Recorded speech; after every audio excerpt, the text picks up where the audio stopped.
20세기 극소수의 인물만이 이오시프 비사리오노비치 주가시빌리, 즉 요제프 스탈린으로 더 잘 알려진 사람처럼 수백만 명의 삶에 그토록 큰 지배력을 행사했습니다.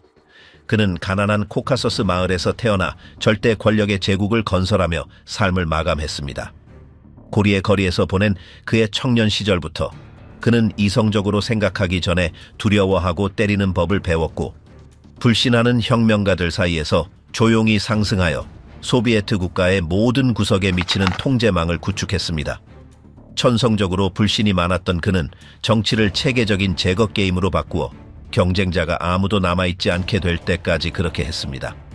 그는 히틀러에 대항하는 파괴적인 전쟁뿐만 아니라 공포, 감시, 투옥으로 점철된 자신의 국민에 대항하는 내전도 지휘했습니다. 고립되고 늙고 두려움을 샀던 그는 자신의 그림자에 쫓겼고, 그의 가까운 사람들은 그의 몰락을 조용히 기다렸습니다.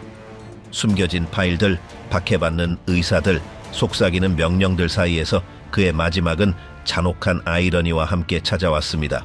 홀로 움직이지 않고 아무도 감히 그를 구원하려 하지 않았습니다. 어떻게 그토록 강력한 사람이 단 한 명의 부하 직원도 그를 구하려고 시도하지 않은 채 죽을 수 있었을까요?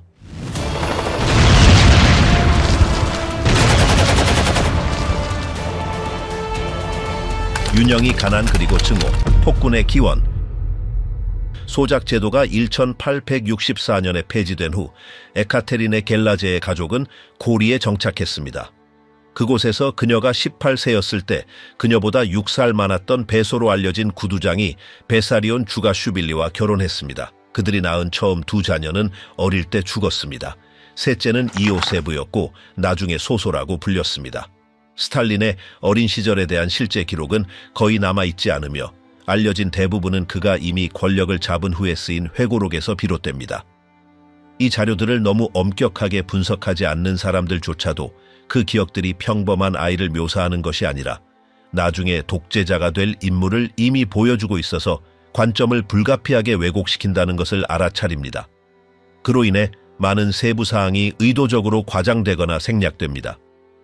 저자의 관점에 따라 재능과 리더십 특성이 강조되거나 반대로 타고난 잔인함과 정신적 문제가 부각됩니다. 그러나 로널드 순이가 지적했듯이 어린 이오세브에게서 미래의 폭군을 보려고 하는 것은 매우 의문스러운 일입니다. 그는 복잡한 어린 시절을 보냈다는 것이 일반적으로 사실로 받아들여집니다. 그의 아버지가 그를 학대했고 그들이 궁핍하게 살았으며 이로 인해 아이가 원한으로 가득 차고 차갑고 복수심에 찬 성격을 형성하게 되었을 것이라고 합니다. 그러나 다른 현실을 보여주는 많은 자료들이 있습니다. 여러 면에서 스탈린의 어린 시절은 상당히 평범했으며 심지어 어떤 시기에는 비교적 안정적이었습니다.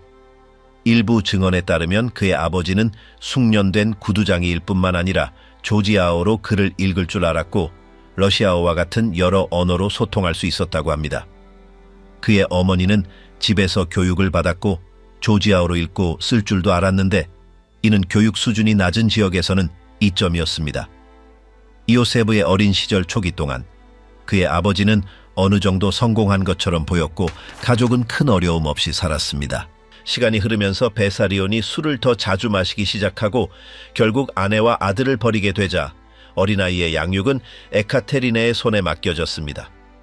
그녀는 강한 성격을 가지고 있었고 부지런했으며 여러 직업을 거친 후 바느질을 배워 재봉사가 되었습니다. 나중에 중요하게 밝혀진 외동아들이었기 때문에 소소는 또래의 다른 많은 아이들처럼 일에 매달릴 필요가 없었고 따라서 중단 없이 공부할 수 있었습니다. 1950년에 옛 친구가 옛 시절을 회상하기 위해 만나자고 청하며 보낸 편지에는 이렇게 쓰여 있었습니다. 1894년에 네가 신학교를 마쳤을 때 나는 고리시립학교를 졸업했어. 같은 해에 너는 티플리스 신학교에 입학했지만 나는 우리 아버지가 8명의 자녀가 있었고 우리가 가난했기 때문에 계속 공부할 수 없었고 그래서 우리는 아버지를 도와야 했어. 이오세브의 어머니는 아들이 운명을 바꾸어 사제가 될 수 있기를 바라며 그 목표를 달성하기 위해 모든 노력을 기울였고 아들이 학업을 계속할 수 있도록 가능한 모든 것을 했습니다. 그러한 헌신은 비참하고 암울한 어린 시절이라는 통념과 일치하지 않습니다. 물론 가족에게 어려운 순간들이 있었습니다. 베사리오는 술을 마시면 폭력적이었고 그와 그의 어머니 모두 가끔 구태에 의지했다는 것이 알려져 있습니다. 그러나 순이가 잘 지적했듯이 사용 가능한 자료만으로는 그러한 종류의 행동이 그 시대와 그 장소에서 특별히 이례적인 것이었는지 혹은 어린 소소의 세계관에 특별한 영향을 미쳤는지는 단정할 수 없습니다. 사실 모든 것은 그의 어린 시절과 청소년기가 제국의 변방에 위치한 작은 도시에서 비참하지는 않았지만 겸손한 장인과 상인 환경에서 자란 다른 소년들과 비슷했다는 것을 보여줍니다. 그곳은 엄격한 규범과 이웃 간의 도움 습관, 그리고 상황이 나아지는 순간들이 공존하는 환경이었습니다. 그의 삶의 초기에 어머니가 가장 많이 그를 지지했습니다. 그녀는 그를 궁핍으로부터 보호하는 것을 책임졌고 얼굴에 영구적인 흔적을 남긴 천연두와 같은 질병 동안 그를 돌보았으며 그가 교육을 받을 수 있도록 허락한 사람이었습니다. 또한 소소는 어린 시절에 사고를 당했는데 부실한 의료 처치와 결합되어 그의 왼쪽 팔에 심각한 손상을 입혔습니다.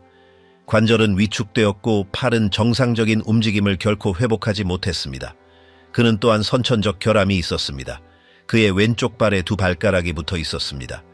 이러한 신체적 문제들은 다른 아이들 사이에서 눈에 띄지 않았을 가능성은 낮지만 그럼에도 불구하고 그는 거절당하지 않았습니다. 그는 다른 아이들과 게임에 참여했고 어려움 없이 어울렸습니다.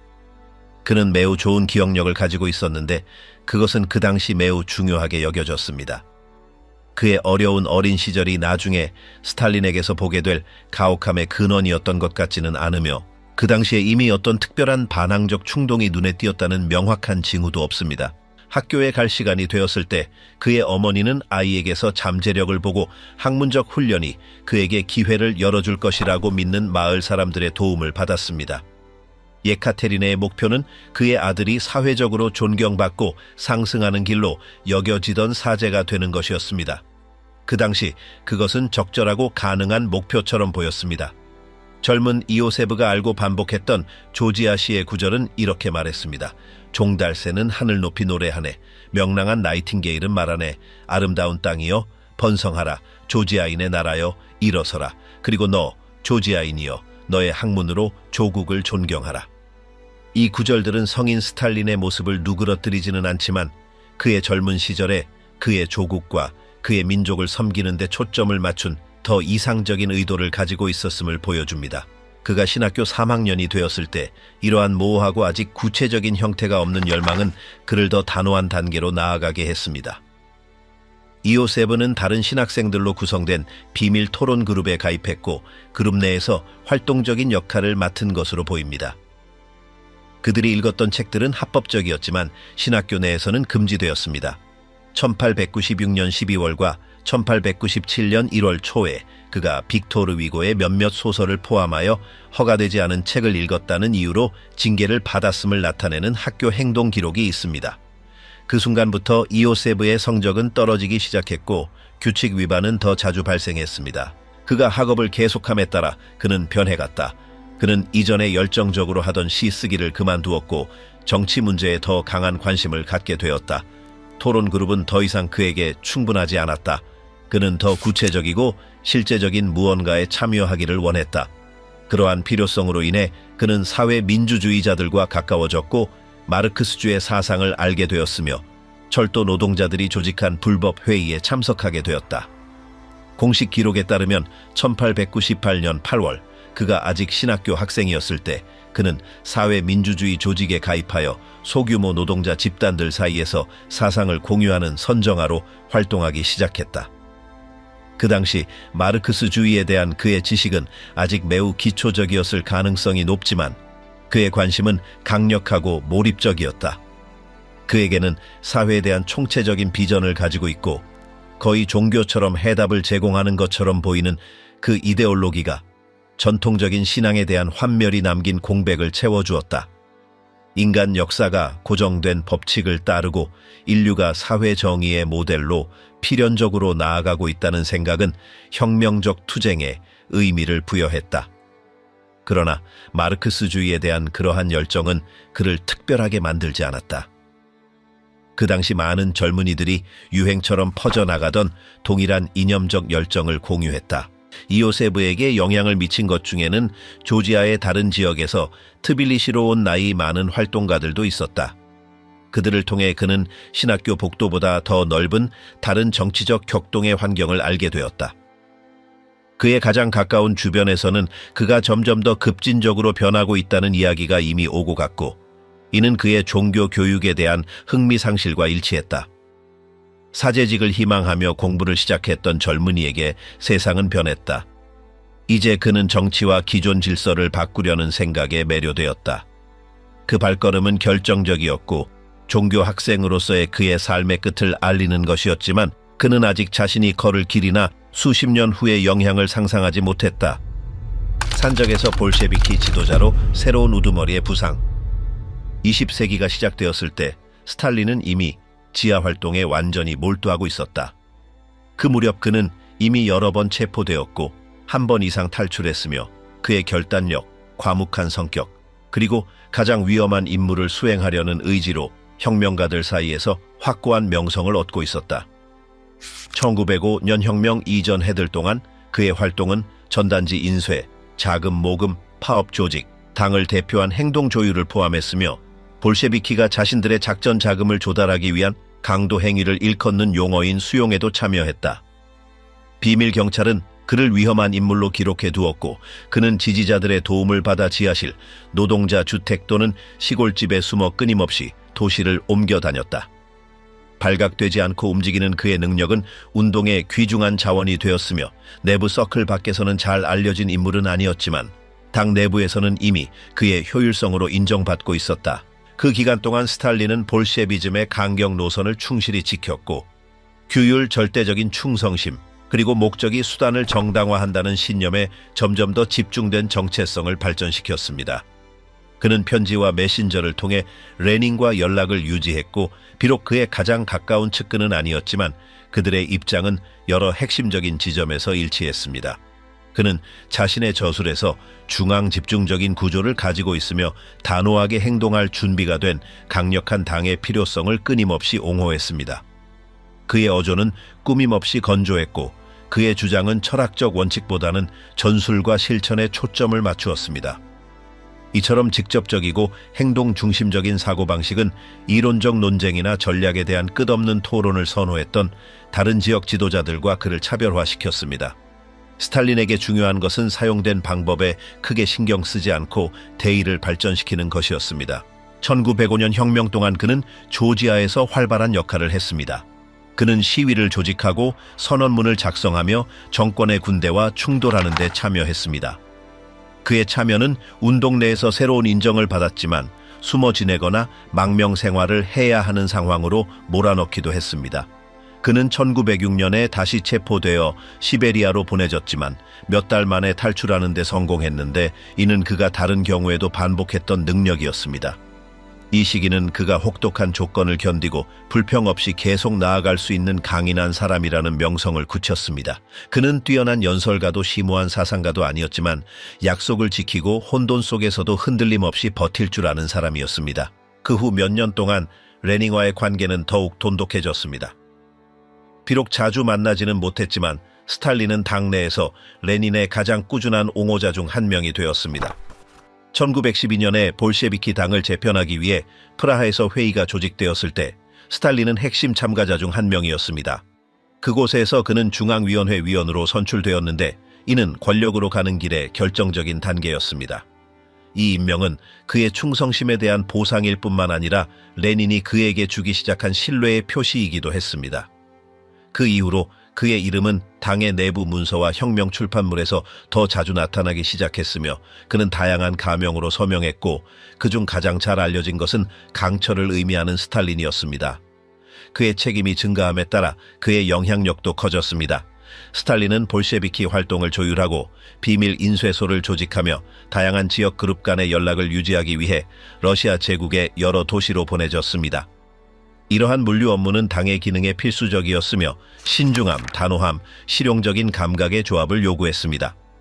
스탈린은 정확히 그러한 자질들로 두각을 나타냈습니다. 그는 이념적 논쟁에 정신을 팔거나 토론에서 주연 역할을 추구하지 않았습니다. 그의 우선순위는 지도부의 지시가 오류 없이 이행되고 필요한 곳에 자원이 도달하는 것이었습니다. 1913년에 그는 다시 체포되어 시베리아 북부로 추방되었는데 그곳은 외부와 소통할 방법이 거의 없을 정도로 외딴 곳이었다. 이번에는 그는 탈출하지 못했고 그곳에서 여러 해를 보냈다. 그러나 그런 상황에서도 그는 당과 연락을 유지했고 우편으로 자료를 받았으며 원격 토론에 참여했다. 이 시기는 그의 구금 중 가장 길었으며 1917년 차르 정권이 몰락할 때까지 그를 주요 무대에서 멀어지게 했다. 이 일이 발생하고 임시정부가 수립되었을 때 스탈린은 수천 명의 정치범들과 함께 석방되어 즉시 페트로그라드로 돌아왔고 그곳에서 빠르게 활동을 재개했다. 그의 귀환은 나라의 위태로운 시기와 일치했다. 2월 혁명은 차르를 타도했지만 새 정부는 불안정했고 여러 부문에서 반대에 직면했다. 볼셰비키들은 아직 소수였지만 재편성되고 있었고 정치적 공세를 준비했다. 이미 경험이 있는 스탈린은 프라우다 신문에서 중요한 인물이 되었고 그곳에서 당의 입장을 반영하는 사설을 발행하기 시작했다. 그 글들에서 그의 스타일은 여전히 직접적이었고 꾸밈이 없었으며 전술과 조직에 명확하게 초점을 맞췄다. 비록 아직 레닌에게 가장 가까운 핵심의 일부는 아니었지만 당 기구 내에서의 그의 영향력은 증가하고 있었다. 4월에 레닌이 망명에서 돌아왔을 때 당 내부의 상황은 변했다. 보다 온건한 노선을 지지하는 사람들과 레닌처럼 두 번째 혁명을 향해 나아가야 한다고 제안하는 사람들 사이에 긴장이 있었다. 스탈린은 처음에는 급진적인 입장을 취하지 않았지만 곧 레닌과 뜻을 같이 했고 그의 주장을 지지했다. 이 적절하고 전략적인 결정은 당 지도자와의 관계를 강화했고 그가 지도부 핵심에 더욱 가까워질 수 있게 해주었다. 그는 당시 핵심 기관이었던 페트로그라드 소비에트의 집행위원회에 선출되었고 나라의 미래가 논의되는 회의에 참여했다. 그의 역할은 가장 눈에 띄는 것은 아니었지만 가장 꾸준한 역할 중 하나였다.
권력의 대가, 숙청 공포, 그리고 절대적인 통제. 스탈린이 볼셰비키 지도부에서 입지를 굳히자 국가기구와 당은 그의 임무를 중심으로 구축된 시스템으로 변모하기 시작했습니다. 권력 장악은 규율과 인내를 요구했지만 정상에서의 유지는 훨씬 더 많은 것을 필요로 했습니다.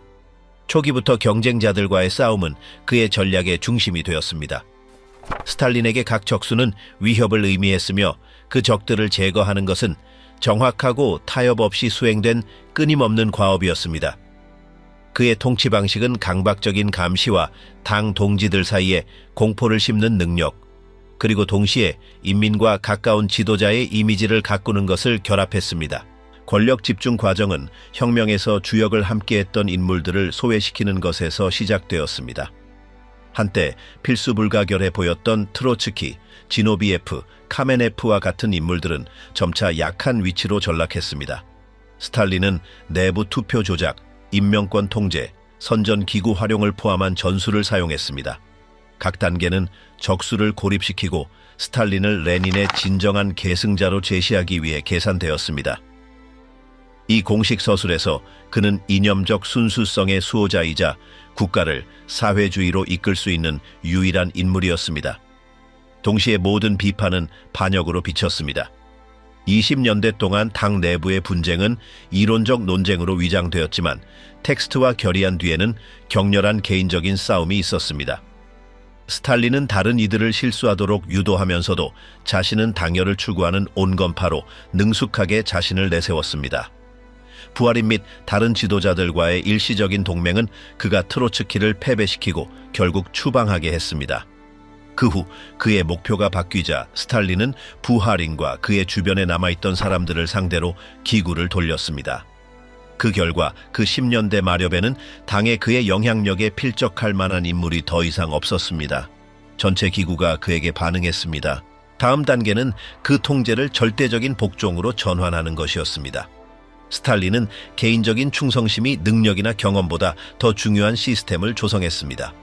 승진하는 간부들은 그의 지시에 따르고 그에게 공개적으로 헌신을 보였기 때문에 그렇게 했습니다. 개인 숭배는 점진적으로 커지기 시작했습니다. 초상화, 슬로건, 기사들은 그를 레닌의 정당한 후계자이자 현명한 지도자로 묘사했습니다. 초기에는 그러한 찬양이 제한적이었지만 점차 편재하게 되었습니다.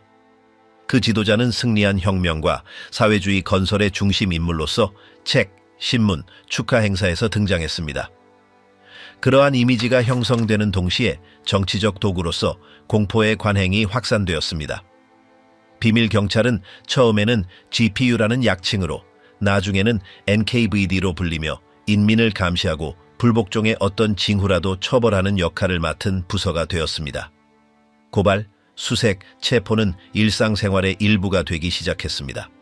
20년대의 공공연한 반대자들에게 제한적으로 적용되었던 것은 사회 전체 부문을 포괄할 정도로 확대되었습니다. 숙청은 스탈린의 오랜 경쟁자들에게만 국한되지 않고 관료, 기술자, 군인, 심지어 적대적인 태도로 고발된 일반 시민에게까지 미쳤습니다. 결정적인 순간 중 하나는 5개년 계획의 시작과 강제 집단화였습니다. 스탈린이 설정한 목표는 너무나 높아서 극단적인 방법을 동원하지 않고는 달성할 수 없었습니다. 지역 지도자들에 대한 압력은 엄청났고 어떠한 지연이나 불충분한 수치도 사보타주로 해석되었습니다. 이렇게 해서 지역 당국이 기소되지 않기 위해 결과를 위조하고 동시에 농민과 노동자에 대한 탄압이 심화되는 악순환이 발생했습니다. 수백만 명의 사람들이 쿨라크 또는 인민의 적으로 비난받아 외딴 지역으로 추방되었습니다.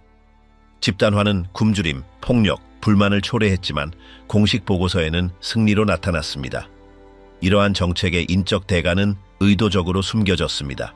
당내 숙청은 30년대 동안 전례 없는 수준에 도달했습니다.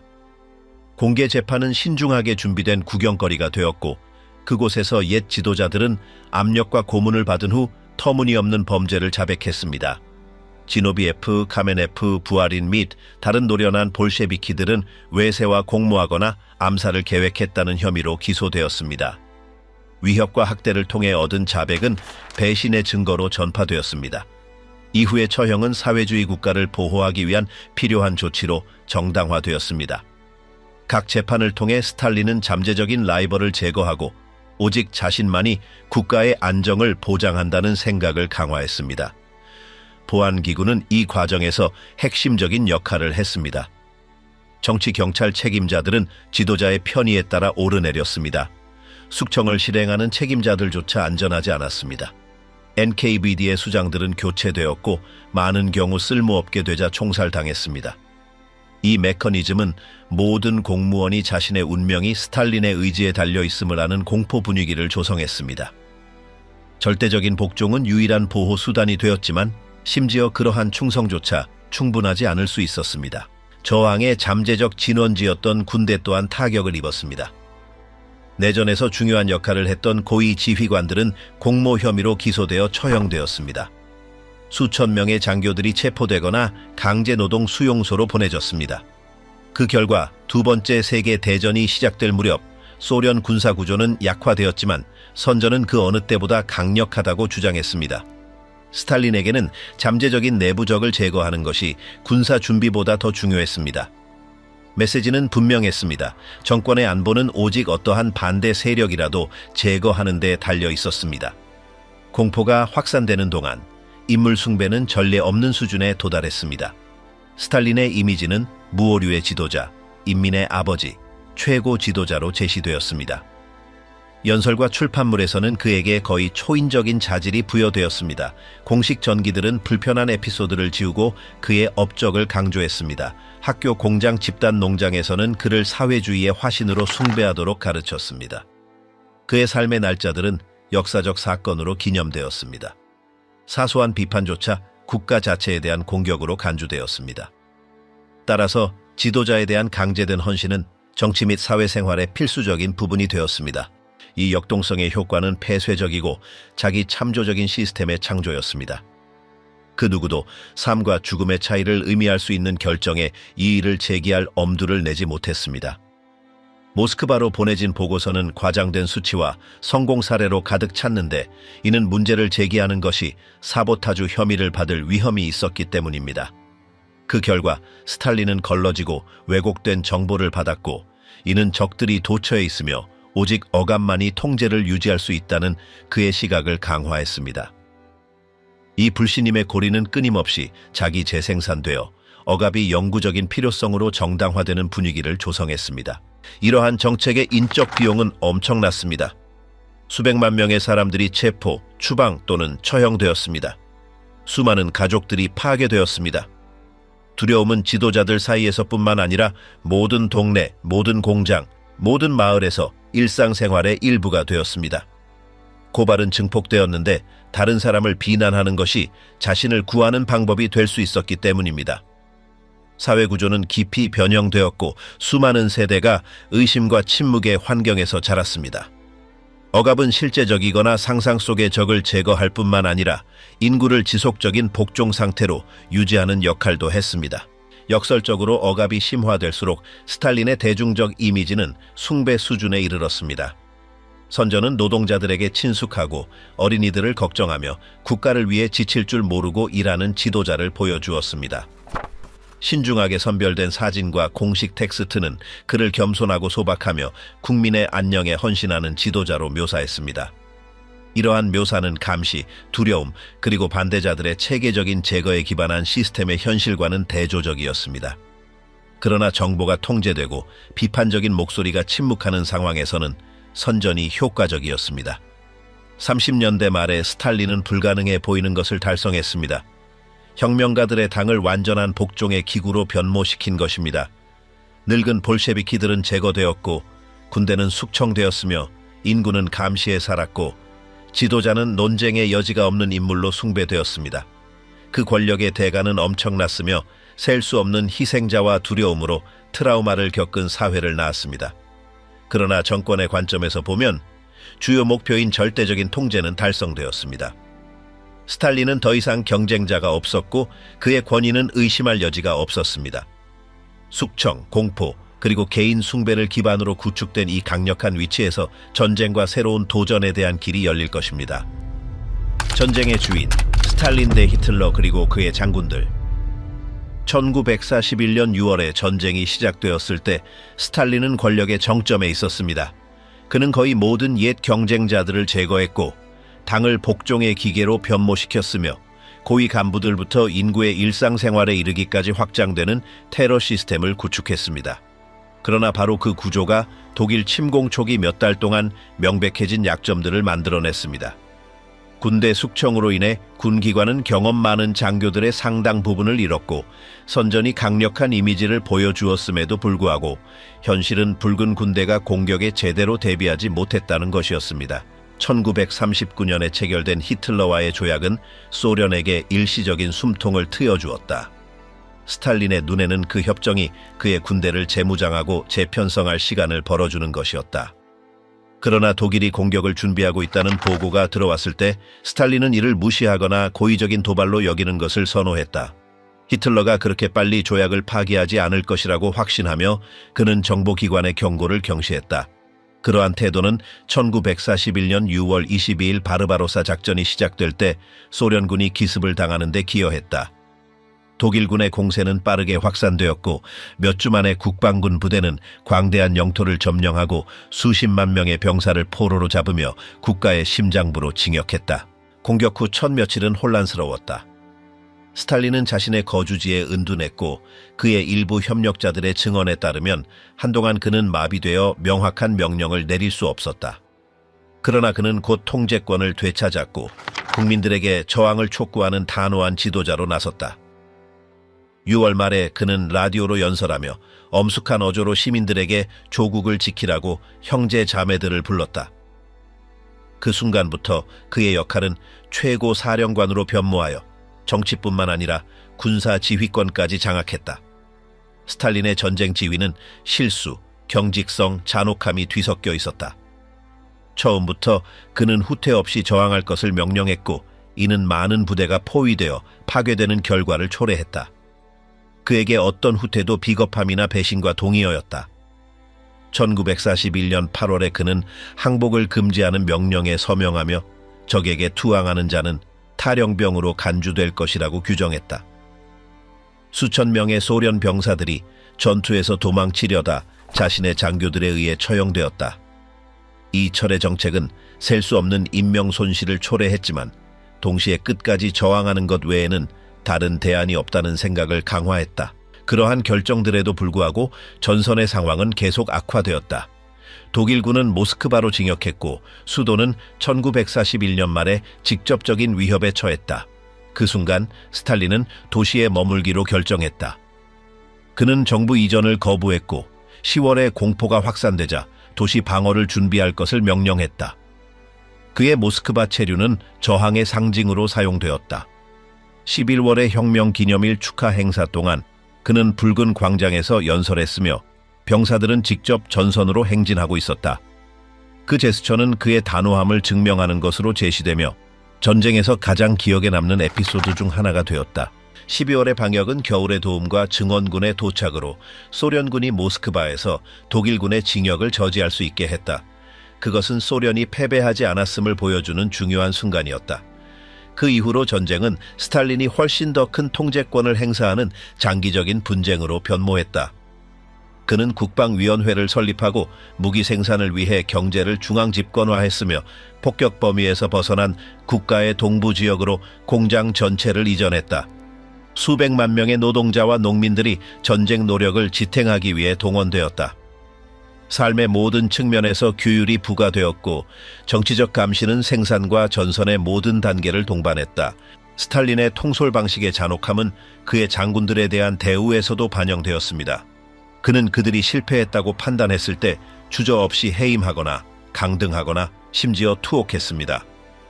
불신은 끊임없었고 장교들은 한 번의 실수가 목숨을 앗아갈 수 있다는 것을 알았습니다. 그러나 전쟁이 진행됨에 따라 스탈린은 주코프, 로코소프스키, 코네프와 같은 일부 가장 유능한 사령관들을 신뢰하는 법을 배웠습니다. 그는 전략적 결정에 대한 최종 결정권을 유지했지만 그들의 계획에 의지하고 권고를 받아들이기 시작했습니다. 긴장으로 가득 찬 이 느린 과정은 소련군의 효율성을 향상시키는데 핵심적이었습니다. 1942년과 1943년 사이에 스탈링그라드 전투는 전환점이 되었습니다. 지도자 자신의 이름을 딴 도시는 저항의 상징이 되었습니다. 스탈린은 어떤 대가를 치르더라도 방어하라고 명령했습니다. 전투는 치열했고 파괴 한가운데 갇힌 민간인들은 극심한 고통을 겪었습니다. 독일 6번째 군대의 항복과 함께 소련의 승리는 전쟁의 흐름을 바꾸었습니다. 그 이후로 주도권은 점점 더 붉은 군대의 손에 넘어갔습니다. 선전은 그 승리를 스탈린의 천재성의 증거로 제시하여 그의 개인 숭배를 더욱 강화했습니다. 스탈링그라드 이후 1943년의 쿠르스크 전투와 같은 다른 성공적인 작전들이 이어졌습니다. 그곳에서 소련군은 독일 기갑 공격에 저항한 후 공세로 전환했습니다. 동부에서 재건된 산업력은 엄청난 양의 탱크, 비행기, 그리고 포병을 생산할 수 있게 했습니다. 후방과 전선 사이의 조정은 결정적인 이점이 되었습니다. 스탈린은 개인적으로 전반적인 전략을 감독하고 군대의 움직임을 면밀히 주시하면서 약점의 어떤 징후도 계속 억압했습니다. 억압은 비겁함으로 비난받은 군인뿐만 아니라 불충을 의심받는 민간인에게까지 미쳤습니다. 수백만 명의 전쟁 포로와 추방자들이 수용소와 정착촌에서 극심한 조건을 겪었습니다. 1944년부터 서쪽으로의 진격은 소련의 힘의 규모를 보여주었습니다. 대규모 공세는 독일군을 소련 영토 밖으로 몰아냈고 붉은 군대를 폴란드, 발칸반도 그리고 마침내 독일까지 이끌었습니다. 각 승리는 스탈린의 개인적인 업적으로 제시되었습니다. 테헤란과 얄타와 같은 연합국과의 회담에서 그는 히틀러의 패배뿐만 아니라 동유럽에서 소련의 영향력 확장을 보장하기로 결심한 확고하고 계산적인 지도자로 자신을 보여주었습니다. 외교는 군사 공세와 함께 진행되었고 그 결과 전쟁이 끝날 무렵 소련은 통제 영역을 상당히 확장했습니다. 인명 피해는 엄청났다. 수천만의 소련 시민이 전투에서뿐만 아니라 독일 점령, 내부 탄압, 그리고 고난으로 인해 분쟁 중에 사망했다. 그러나 공식적인 서사는 희생이 필요하고 영광스러운 것이었다고 주장했다. 스탈린은 위대한 전략가이자 조국의 구세주로 제시되었다. 1945년 5월 모스크바에서 열린 승리 퍼레이드에서는 칭송받는 장군들이 나타났지만 중심 자리는 지도자가 차지했다. 그의 이미지는 나치즘에 대한 승리와 불가분하게 연관되어 있었다. 승리의 대가는 매우 높았지만 스탈린에게는 자신의 권력의 최종적인 확인을 의미했다. 그는 침략에서 살아남았을 뿐만 아니라 더욱 강력해져서 나왔다. 소련은 세계의 두 초강대국 중 하나로 전쟁에서 부상했고 스탈린의 개인적인 명성은 최고조에 달했다. 국내에서는 그의 통제가 완전했다. 억압은 줄어들기는커녕 계속되었다. 전쟁은 감시와 처벌을 강화하는 정당화로 사용되었고 분쟁이 끝나자 그 장치는 해체되지 않았다. 스탈린이 전쟁에서 얻은 교훈은 공포와 규율이 정권의 생존을 보장하고 권력을 확대할 수 있다는 것이었다. 동맹국들과의 관계에서 스탈린은 자신의 국내 정책을 특징짓는 것과 동일한 강경함과 실용주의의 혼합을 보였다. 그는 자신에게 유리할 때 타협을 받아들였지만 항상 소련의 영향력을 확대하려는 의도를 가지고 있었다. 유럽을 통제 구역으로 나눈 것은 그러한 협상의 직접적인 결과였다. 서방에서는 그가 불편하지만 필요한 파트너로 여겨졌던 반면 소련 내부에서는 나라를 승리로 이끈 최고 지도자로 숭배되었다. 실제 파괴와 전파된 이미지 사이의 대조는 엄청났지만 정보가 통제되는 국가에서는 공식적인 버전이 논란의 여지 없이 우세했다. 전쟁이 끝나자 스탈린은 고립되고 내부 숙청으로 타격을 입은 국가의 지도자에서 유럽의 절반 이상에 걸쳐 확장된 제국의 논란의 여지없는 수장이 되었다. 그의 모습은 절대적인 승리자, 히틀러를 물리치고 군사 및 정치 분야 모두에서 권위를 행사하는 전쟁의 주인으로 제시되었다. 그의 초기 실수들, 막대한 손실, 그리고 그의 결정의 잔인함에 대한 기억은 승리의 서사 아래 묻혔다. 그의 인물 숭배는 전례 없는 규모에 도달했으며 그의 이미지는 나라의 모든 구석에 편재했다. 고통과 파괴로 얼룩진 소련 국민에게 스탈린의 모습은 승리와 생존의 상징으로 나타났지만 그 승리는 헤아릴 수 없는 인명피해를 수반했다. 편집증, 배신, 그리고 고립, 궁지에 몰린 독재자.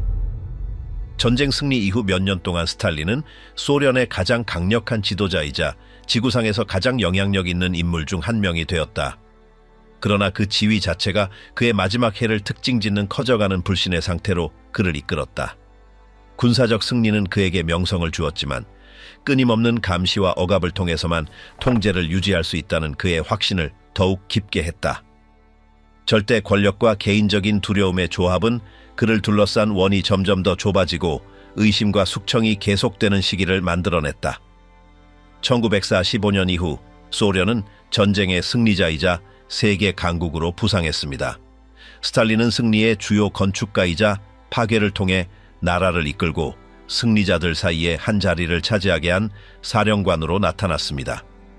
그러나 인명피해는 막대했으며 국가 재건은 엄청난 과제가 되었습니다. 그 과정에서 스탈린은 중앙 집권적이고 불신하는 지도 방식을 유지했습니다. 경제, 정치, 군사적 결정은 계속해서 그의 손을 거쳤고 어떠한 불일치도 그의 권위에 대한 위협으로 해석되었습니다. 전후의 정치적 분위기는 지속적인 탄압으로 특징지어졌습니다. 비록 외부의 적이 이제 서방 블록, 특히 미국과 그 동맹국들이었지만 스탈린은 결코 자신의 나라에서 내부의 적을 보는 것을 멈추지 않았습니다. 냉전이 형성되기 시작했고 소련 지도자는 동유럽에 대한 통제를 강화하여 모스크바의 영향력 아래 공산주의 정부를 수립했습니다. 동시에 내부에서는 보안기구들이 지식인, 소수민족, 그리고 반소비에트적 태도로 고발될 수 있는 모든 사람들에게 압력을 가했습니다. 스탈린에게 감시는 결코 충분하지 않았고 배신의 그림자는 항상 존재하는 것처럼 보였습니다. 그의 생애 마지막 몇 년은 그러한 강박관념으로 특징지어졌습니다. 그가 나이가 들어감에 따라 건강은 악화되었고 그의 성격은 더욱 의심 많게 변했습니다. 협력자들의 원은 회의와 야간 만찬에 동행하는 매우 작은 지도자 그룹으로 축소되었습니다. 베리아, 말렌코프, 흐루쇼프 또는 불가닌과 같은 인물들이 그 모임에 참여했지만 그들 모두는 언제든지 불명예를 안을 수 있다는 것을 알고 있었습니다. 대화는 새벽까지 이어졌고 풍성한 식사와 국가 문제와 개인적인 일화를 섞어 논의했으며 항상 의심의 그림자 아래에 있었습니다. 그러한 분위기 속에서 아무도 안전하다고 느끼지 못했고 모든 제스처는 지도자에 의해 관찰되고 평가되었습니다. 문화 및 과학 부문에 대한 탄압은 강화되었습니다. 전후 스탈린은 코스모폴리탄주의 또는 서방에 대한 동정심으로 고발된 지식인들에 대한 캠페인을 추진했습니다. 작가, 예술가, 학자들은 공개적으로 비판받거나 직책에서 해임되거나 체포되었습니다. 소수민족 또한 표적이 되었습니다. 크림, 체첸 및 기타 지역에서는 독일 침략자들과의 협력 혐의로 전체 공동체가 추방되었습니다. 이러한 대규모 이주는 전쟁 이후에도 스탈린이 30년대 숙청 기간 동안 사용했던 것과 동일한 통제 도구들을 계속해서 신뢰하고 있음을 보여주었습니다. 국제적 긴장은 새로운 탄압 조치를 정당화하는 데 사용되었습니다. 서방 블록의 형성, 마셜 계획, 그리고 나토의 창설은 소련이 적들로 둘러싸여 있다는 증거로 제시되었습니다. 그러한 틀 안에서 스탈린은 내부 통제를 강화했습니다. 선전은 그를 제국주의적 침략에 맞서는 사회주의의 수호자로 묘사했지만 실제로는 주민에 대한 감시가 더욱 엄격해졌습니다. 모든 외부 위기는 통제를 더욱 강화하는 데 사용되었고 냉전 분위기는 내부의 두려움과 뒤섞였습니다. 말년의 지도자는 그의 즉각적인 환경 내의 보안 및 음모 문제에 대한 관심이 점점 더 커지는 것을 보이기도 했습니다. 소위 의사들에 대한 캠페인은 그러한 편집증의 가장 분명한 에피소드 중 하나였습니다. 1950년대 초 크렘린의 유대인 의사 여러 명이 소련 지도자들을 암살하려 공모한 혐의로 기소되었습니다. 추정되는 정보 보고서에 기반하여 조작된 그 혐의는 스탈린이 자신의 건강을 돌보는 사람들조차 믿지 못했음을 반영했습니다. 이 사건은 의심이 모든 수준에 달했던 그의 정권 마지막 몇 달의 상징이 되었습니다. 개인적인 고립은 심화되었습니다. 스탈린은 거주지에서 오랜 기간을 보내며 보고서를 받고 예상치 못한 시간에 협력자들을 소집했습니다. 회의는 새벽까지 이어질 수 있었고 그 회의에서 지도자들은 그의 말을 해석하고 그의 반응을 예측하려고 노력했습니다. 다음 날 자신의 운명이 어떻게 될지 아무도 확신할 수 없었습니다. 두려움의 규율은 지도자와의 관계를 계속해서 특징지었고 그의 각 결정은 공무원의 승진이나 갑작스러운 몰락을 의미할 수 있었습니다. 내부 숙청은 사라지지 않았습니다. 비록 1930년대의 재판만큼 대규모는 아니었지만 체포와 해고는 계속되었습니다. 장관들, 장군들, 그리고 다양한 수준의 공무원들이 반역, 스파이 행위 또는 태만으로 기소될 수 있었습니다. 논리는 항상 같았습니다. 복종을 확보하기 위해 두려움을 살아있게 유지하는 것. 실제로 이것은 개인적인 주도권이 차단되는 시스템을 만들었는데 그 이유는 어떠한 위험한 제안도 위협으로 해석될 수 있었기 때문입니다. 결과는 점점 더 경직되고 스탈린의 개인적인 의지에 의존하는 기구였습니다. 그의 건강은 1940년대 후반에 더욱 눈에 띄게 악화되기 시작했습니다. 의료 보고서에는 고혈압, 심장 문제, 피로가 언급되었지만 스탈린 자신은 약점을 보이는 것을 거부했습니다. 그럼에도 불구하고 긴 밤샘 작업, 무거운 식사, 그리고 끊임없는 긴장을 동반한 그의 생활 방식은 소모를 가속화했습니다. 가까운 측근은 그의 기분 변화, 길게 이어지는 침묵, 그리고 예측 불가능한 반응을 알아차렸습니다. 수십 년간의 내부 투쟁과 가장 파괴적인 전쟁에서 살아남았던 지도자는 이제 자신의 두려움에 직면하게 되었습니다. 고립은 점점 더 커졌습니다. 사방에서 정보를 계속 받았음에도 불구하고 스탈린은 데이터에 대해 불신하고 조작을 의심했습니다. 정치국과의 회의는 더욱 드물어졌고 많은 결정은 광범위한 협의 없이 그에 의해 직접 내려졌습니다. 협력자들은 명령을 실행하고 그의 승인을 기다리는 것에 그쳤습니다. 수년 동안 기능했던 이 지도 방식은 당시 한계를 드러냈는데 그 이유는 모든 것이 지도자의 기분과 개인적인 인식에 달려 있었기 때문입니다. 스탈린의 모습은 여전히 강렬한 숭배의 대상이었다. 선전은 그를 현명한 지도자, 민족의 아버지, 없어서는 안 될 안내자로 묘사했다. 그러나 그 이미지 뒤에는 늙고 병들고 점점 더 고립된 사람이 있었다. 공식적인 수사 엑스유치와 현실 사이의 대조는 그를 둘러싼 사람들에게는 명백했지만 아무도 감히 지적하지 못했다. 시스템은 약점을 인정할 여지가 없도록 구축되어 있었다. 충성심은 침묵과 복종으로 증명되었다. 그 마지막 몇 년 동안 배신이 어디에서든 나타날 수 있다는 느낌이 끊임없이 그를 동반했다. 감시는 그의 협력자들, 그의 의사들, 소비에트 공화국 지도자들, 그리고 군 지휘관들에게까지 미쳤다. 아무도 의심해서 안전하지 않았다. 숙청과 공포를 기반으로 제국을 건설했던 그 지도자는 자신이 만든 메커니즘에 갇히게 되었다. 편집증이 그를 완전히 둘러쌌고 신뢰의 원은 점점 더 좁아졌다. 남은 것은 전체적인 통제 시스템 덕분에 권력을 유지했지만 더 이상 아무도 믿지 않는 고독하고 불신하며 경계심 많은 지도자였다. 바닥에 놓인 몸, 붉은 제국의 가장 고독한 죽음. 2월 28일 토요일, 스탈린은 쿠세보 저택, 소박하고 사치스럽지 않은 집에서 휴식을 취하러 물러났다. 그곳에 도착해서는 평소처럼 방에 틀어박혔다. 그날 그는 아무도 부르지 않았고 전화도 하지 않았으며 명령도 내리지 않았다. 몇 시간이 지나고 밤이 깊어지자 늘 경계 태세를 유지하는데 익숙한 그의 가장 가까운 측근들은 어떤 신호를 기다렸다. 그러나 움직임도, 발소리도, 벨소리도 없었다. 오래전부터 받은 지시에 따라 경비원들은 어떤 상황에서도 지도자를 방해해서는 안 되었다. 그렇게 침묵이 집을 완전히 차지했다. 밤이 깊어지는 동안 정문을 감시하던 초병들은 아무런 활동도 감지하지 못했다. 집은 마치 사람이 살지 않는 것처럼 완전히 고요했다. 관례는 그가 직접 부르거나 벨을 누를 때까지 기다리는 것이었다. 보안 통제 임무를 맡은 파견대장은 행동하지 않기로 결정했다. 여러 시간이 지나자 직원들 사이에서는 불안감이 커졌지만 아무도 정해진 규칙을 깨뜨릴 용기가 없었다. 명시적인 명령 없이 지도자를 방해하는 것은 중대한 실수로 여겨졌다.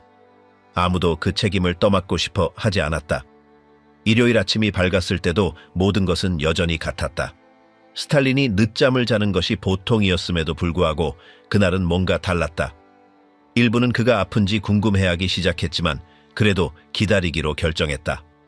아침 식사를 준비하거나 라디오를 켜라는 지시를 받던 조수들은 여전히 호출되지 않았다. 방문은 계속 닫혀 있었고 내부에서는 아무 소리도 들리지 않았다. 시간은 흘렀고 긴장은 고조되었지만 주도권을 잡는 것에 대한 두려움이 모두를 마비시켰다. 일요일 밤이 되어서야 동료들의 끈질긴 권유에 힘입어 한 직원이 방으로 다가가기로 결정했다. 그는 부드럽게 노크했지만 아무런 대답도 없었다. 조심스럽게 문을 열었고 그가 잠옷을 입고 천장을 바라보며 의식을 잃은 채 바닥에 쓰러져 있는 것을 발견했다. 그의 왼팔은 쭉 뻗어 있었고 오른팔은 수축된 것처럼 보였다. 바닥에는 약간의 소변 흔적이 있었고 그의 얼굴은 심한 신체적 충격을 받았음을 나타내는 흔적을 보였다. 그는 아직 숨을 쉬고 있었지만 말하거나 움직일 수 없었다. 그가 마지막으로 서 있는 모습이 보인 지 거의 24시간이 지난 후였다. 현장은 그곳에 있던 사람들 사이에 패닉과 혼란이 뒤섞인 감정을 불러일으켰습니다. 아무도 누구에게 먼저 전화해야 할지 몰랐습니다. 의료 응급 상황에 대한 프로토콜은 완전히 명확하게 정해진 적이 없었습니다. 크렘린 의료진에게 연락을 시도했지만 상당한 지연이 발생했습니다. 그 시간 동안 스탈린은 아무런 조치도 받지 못한 채 바닥에 누워 있었습니다. 긴급함에도 불구하고 의사들에게 전화는 즉시 걸리지 않았습니다.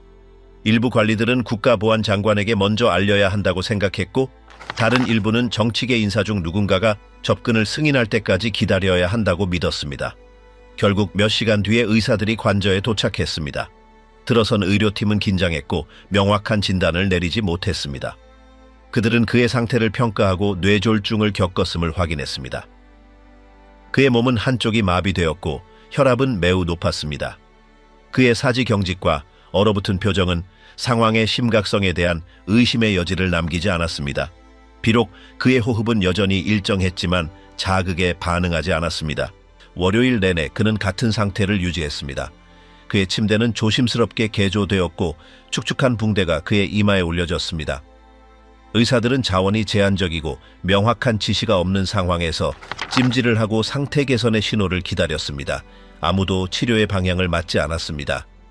베리아와 말렌코프와 같이 나중에 도착한 고위 관리들은 불안해하는 모습을 보였지만 확고한 결정을 내리지는 않았습니다.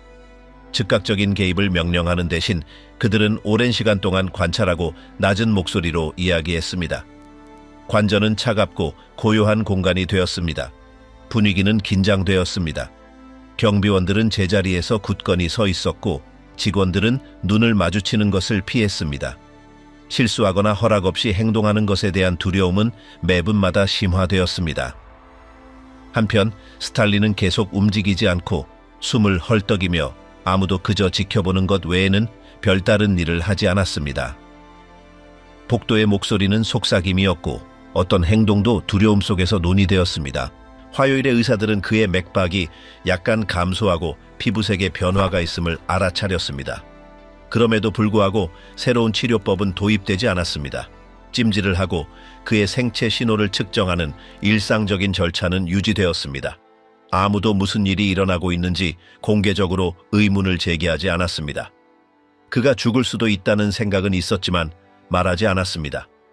그의 가장 가까운 부하들은 그를 감시하기 위해 교대로 돌아가며 기본적인 것 이상으로 개입할 엄두를 내지 못했습니다. 그의 움직이지 않는 병상에서조차 그가 행사하는 권력은 그들을 마비시켰습니다. 수요일 전고에 그의 호흡은 더 느려졌습니다. 의사들은 더 이상 회복을 기대하지 않았습니다. 경직이 온몸으로 퍼져나갔고 그의 피부는 창백해졌습니다. 오후에 그의 생체 신호는 거의 감지할 수 없게 되었습니다. 밤 9시 50분에 그의 심장이 멈췄습니다. 아무도 울거나 소리 지르지 않았습니다. 그저 피할 수 없는 일이 확인되었을 뿐입니다.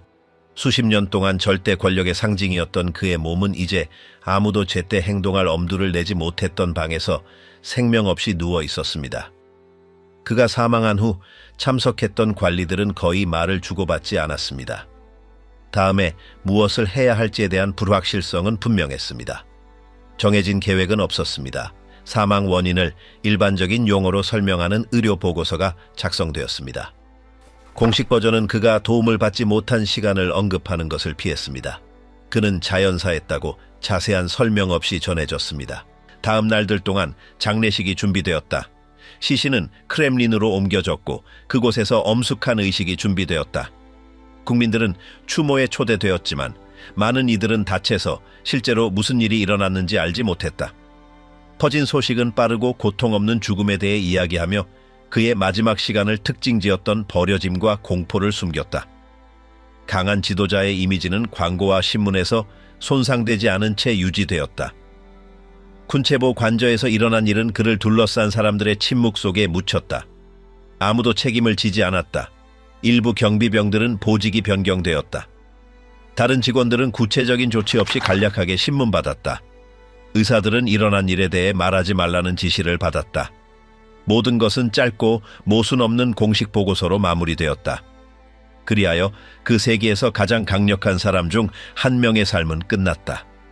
그가 생전에 불어넣었던 두려움은 마지막까지 그와 함께했다. 그의 죽음은 영광스러운 행위도 영웅적인 장면도 아니었으며 수십 년 동안 그가 주변에 뿌렸던 불신과 침묵의 반영이었다. 관뒤의 거짓말, 마지막 범죄. 1953년 3월 초 며칠 동안 크렘린 복대는 쿤체보 닷에서 실제로 무슨 일이 일어났는지에 대한 속삭임이 여전히 들리는 동안 스탈린의 시신은 침묵과 의심에 둘러싸인 채 움직이지 않았다. 신속하게 발표된 공식 정보는 대규모 뇌출 혈에 대해 이야기했다. 세부 사항을 제공하지 않았지만 그 메시지는 모든 추측을 뿌리 뽑으려 했다. 그러나 이후의 사실들은 속삭임을 부추길 뿐이었다. 관은 노동조합의 집 기둥홀로 옮겨졌고 그곳에서 사흘 동안 끝없는 인파가 행진했다. 사람들이 거리로 몰려들어 진심 어린 눈물과 억눌린 두려움 속에 있을 때 소련 권력의 핵심은 이미 재편되어 있었다. 체제에서 가장 두려움받던 사람 중 한 명인 베리아는 3월 5일에 처음으로 발언했다. 절제된 어조로 그는 지도자의 죽음을 알렸고 잠시의 멈춤 없이 프레시디움의 새로운 구성원들을 소개하기 시작했다. 그의 옆에는 말렌코프, 몰로토프, 카가노비치, 그리고 수년 동안 스탈린을 두려워했던 다른 사람들이 있었다. 이제 그의 부재로 그들은 신중함과 야망이 뒤섞인 태도로 행동했다. 베리아의 이름이 두드러진 이유는 그가 사망을 확인한 후 다차의 방들을 닫고 스탈린의 개인 문서를 옮겨 아무도 접근할 수 없도록 했기 때문이었다. 내부 보안 카메라는 몇 시간 동안 작동을 멈췄다. 그 시간 동안 베리아는 이미 통제권을 쥔 것처럼 독재자의 복도와 사무실을 돌아다녔다. 일부 증인에 따르면 그들은 그가 미소 짓는 것을 보았는데 그는 몇 년 동안 그렇게 하지 않았었다. 그의 태도는 여전히 조심스럽게 움직이던 측근에 다른 구성원들의 태도와 대조를 이루었다. 한편 보건당국은 장례식을 위해 시신을 준비하고 공식 버전을 손상되지 않게 유지하는 책임을 맡았다. 공개 부검이나 시신에 대한 자유로운 접근은 없었다. 모든 것은 엄격한 감독해 소수의 의사들에 의해 관리되었다. 3월 6일 성명서는 스탈린이 우측 신체 마비를 동반한 뇌출혈을 겪었다고 자세히 설명했다. 그들은 그의 상태가 심장 마비와 호흡 문제로 인해 악화되었다고 덧붙였다. 기술적인 용어로 작성된 보고서는 아무도 그를 몇 시간 동안 돌보지 않은 이유나 그를 마지막으로 산채로 본 사람이 누구인지에 대한 설명은 피했다. 의학적인 어조에도 불구하고 많은 사람들은 그 글에서 더 이상의 질문 없이 사건을 종결하려는 전략을 보았다. 한편 대중은 그 소식을 있는 그대로 받아들였다. 일부는 소식을 듣고 기절했다. 다른 사람들은 위로 없이 울었다. 많은 사람들은 그저 침묵을 지켰다. 장례식 동안 모스크바의 분위기는 긴장되었다. 지도자에게 작별을 고하려는 인파는 통제 불능 상태가 되었다. 수십 명의 사망자가 질식이나 압사로 기록되었다. 아무도 공식적인 수치를 발표하지 않았지만 소문은 빠르게 퍼져나갔다. 시신이 안치된 홀에서는 행렬이 멈추지 않았다. 관 뒤에는 지도자들의 줄이 심각한 표정을 유지했고 수천 명의 사람들이 그들 앞을 지나갔다. 포스터들은 전쟁에서 나라를 이끌고 국가를 산업화하며 적들을 제거한 사람의 유산을 찬양했다. 강제 수용소, 숙청 또는 처형에 대해서는 아무것도 언급되지 않았다. 바로 그날 연설들이 스탈린의 업적을 칭송하는 동안 베리아는 또 다른 조치를 취했다. 그는 여러 구금자들의 기록, 특히 이른바 베그의 사건에 연루된 사람들의 기록을 검토하기 위한 캠페인을 시작했다. 소련 지도자들을 암살하려 했다는 혐의를 받은 여러 유대인 의사들이 연루된 이 과정은 몇 달 전 스탈린에 의해 추진되었다. 베리아는 개혁가로 자신을 내세우려 하면서 얻어진 자백들이 신뢰할 수 없다고 선언했다. 그는 일부 의사들의 석방과 조사의 일시적인 중단을 명령했다. 그의 동기가 전략적이었음에도 불구하고 당내외의 많은 사람들은 이 제스처를 과거의 과도한 행동을 바로잡으려는 시도로 해석했다. 이어지는 몇 주 동안 베리아의 영향력은 커졌다. 그는 주요 부처들을 통제했고 새로운 리더십의 얼굴로 자신을 드러냈다. 그러나 그의 도발적인 스타일과 억압적인 과거는 불신을 불러일으켰다. 몰로토프, 카가노비치 등은 신속하게 행동하지 않으면 베리아가 스탈린과 유사한 권력을 공고히 할 것이라는 것을 알고 있었다. 그리하여 대중이 여전히 상실감을 처리하는 동안 권력의 전당에서는 새로운 대결이 형성되고 있었다. 모든 결정은 주에 깊게 관찰되었다. 모든 제스처는 신호로 해석되었다. 스탈린의 죽음은 평온을 가져온 것이 아니라 그가 남긴 공간을 차지하기 위한 조용한 싸움을 가져왔다. 장례식은 붉은 광장에서의 의식으로 마무리되었다. 시신은 레닌 옆에 영묘에 안치되었다. 군중은 계속해서 거리를 메웠고 선전은 당열과 연속성의 메시지를 거듭 반복했다. 공장, 학교, 막사에서는 추모 행사가 열렸다. 모든 것이 안정적으로 보여야 했다. 그러나 가장 높은 곳에서는 현실이 달랐다. 동맹은 깨지고 비밀 기록들은 검토되었으며 편집증은 사라지기는커녕 계속해서 살아있었다. 심지어 죽어서도 스탈린은 그 없이 어떻게 나아가야 할지 모르는 나라의 박자를 계속해서 설정했다. 흐레브뉴크는 소비에트 기록물의 부분 개방 후 검토된 문서에서 베리아의 인물이 몇 달 뒤 신중하게 제거되었다고 강조합니다. 그는 7월에 체포되어 반역죄로 기소되었고 연말이 되기 전에 처형되었습니다. 그의 몰락은 빠르고 계획적이었습니다. 3월에 그를 지지했던 바로 그 사람들이 7월에는 그에게 등을 돌렸습니다. 메시지는 분명했습니다. 아무도 너무 두드러져서는 안 된다는 것이었습니다. 베리아 숙청 이후 말렌코프는 더 온건한 역할을 맡았고 니키타 흐루쇼프는 영향력을 얻기 시작했습니다. 그때부터 조정의 시기가 시작되었는데 과거의 일부 과도한 행위들이 서서히 인정되었지만 시스템의 핵심은 건드리지 않았습니다. 침묵이 다시 지배적이 되었습니다. 문화 분야에서도 스탈린의 죽음은 구체적이고 측정 가능한 결과를 낳았는데 일부 작가들이 그의 인물에 의문을 제기하는 글을 개인적으로 작성하기 시작했지만 아직 출판할 용기는 없었습니다. 왜냐하면 두려움이 남아있었고 지도자의 이미지는 사무실, 학교, 역에 계속 걸려 있었으며 그의 이름은 존경심을 담아 계속 발음되었기 때문입니다. 비록 정권이 손바뀜을 시작했지만 그의 영향력은 사라지지 않았습니다. 백의 사건은 공식적으로 종결되었고 풀려난 의사들은 그 경험으로 인해 상처를 입었지만 아무도 사과하거나 공개적으로 오류를 인정하지 않는 설명 없는 종결 속에서 집으로 돌아갔습니다. 도시에서는 인구가 동일한 규칙 아래 계속 살았으며 자의적인 구금은 줄어들었지만 국가의 통제는 확고했습니다. 내무부 요원들은 여전히 활동적이었고 새로운 재판이나 조사에 대한 소문은 계속 돌았습니다.